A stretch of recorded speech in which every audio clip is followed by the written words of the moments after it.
Bess was a very competent housewife. She was a good cook and a good housekeeper.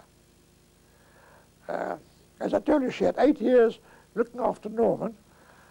Your Norman's named after him. Poor chap, he died. So she had a tough time. We had a girl called Mabel, a white woman, who was a nursemaid at our home for 10 years. She looked after Sydney and Irma, because Bess was occupied with Norman for all those years. And she was about a year older than me. And we used to call her Meshuggenah Mabel, because at 12 o'clock at night, she used to go to the lavatory and spend about an hour there, sitting there. We'd go to bed and Mabel used to go to the lavatory. She was very good, kind-hearted. And after she left us, she went to work for a Dr. Zinnemer for a bit. We gave her up. And then she went to an old age home, and Bess used to keep in touch with her. She used to write to us from the old age home near Worcester here. She was there. I've had Gladys, my present girl, with us 15 years now. We had a boy called Isaac, this is for many years. He was a Rhodesian boy. And he had a family in Rhodesia, and we should send money to Rhodesia for him. He should drink a bit, he got ill, I had to take him to hospital. And he died in my arms. I took him, pulled him out of the hospital, out of the car, to take him into the hospital. He died in my arms. As we went up the steps, as I pulled him up the steps. He was with us for many years. Also, we always had loyal servants. We moved into our present flat about 15 years ago. We lived in a house in Mill Park for 40 years. Irma was born in Cape Road. This is rather funny, because I was waiting whilst the doctors were busy with Bess. She was busy with childbirth. Something happened, I don't know what happened. I opened the door, she was giving birth at the moment. Yes, it was Irma. I'll never forget that. Irma had a very happy life. She was a very pretty little girl, and she's very good. You know, she played Eastern Province junior professional tennis. She was a good tennis player, and she was a very capable girl. She was the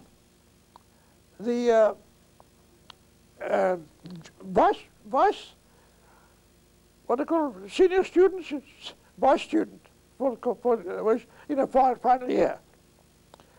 And she won a special prize for history. So I won in competition with all the people in the Cape. So she was a very good student. And I told her, if I've said so, I won the gold medal, came first in Port Elizabeth. So we've got a good family. Sydney wasn't much of a student. He had a good brain, but he wasn't a hard worker. But he passed all his exams without any trouble. And of course, he was a very good golfer. At one stage, he was known as a +2, and he won the God Mold. That's a certain competition throughout South Africa.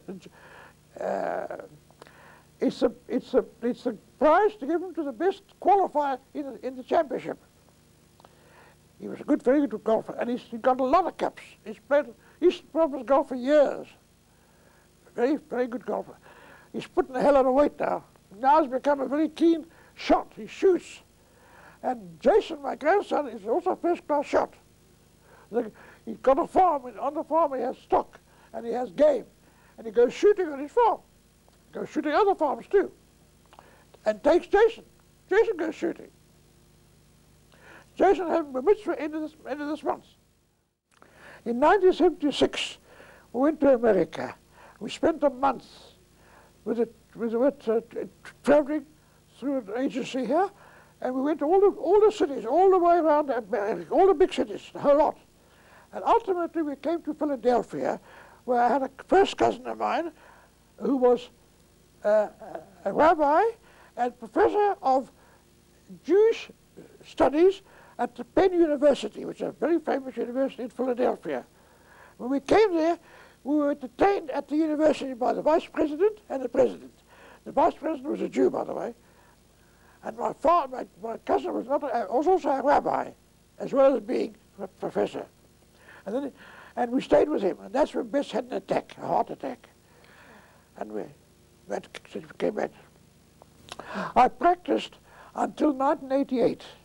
I was 84 years of age, and my son and then I had two partners, Sydney and a fellow called Milch, who had been with us together for 20 years. He's still partners of Sydney's. And I founded, of course, the firm, obviously.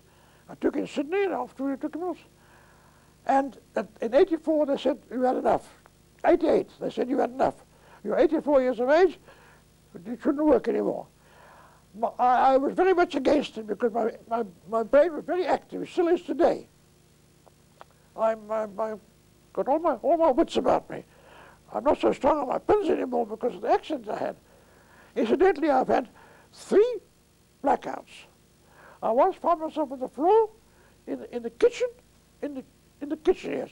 Luckily, my grandson Michael was there, and he looked after me. The other time, I was by myself. I just found myself lying on the floor in the bathroom. And the third attack was when I was, as I say, when I hurt my side here.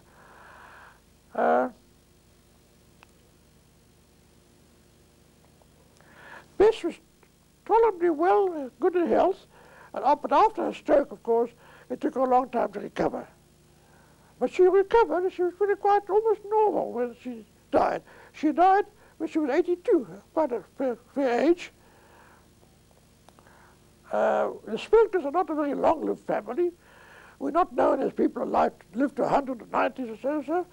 And I think I'm the eldest so far, who's lived longest in our family so far.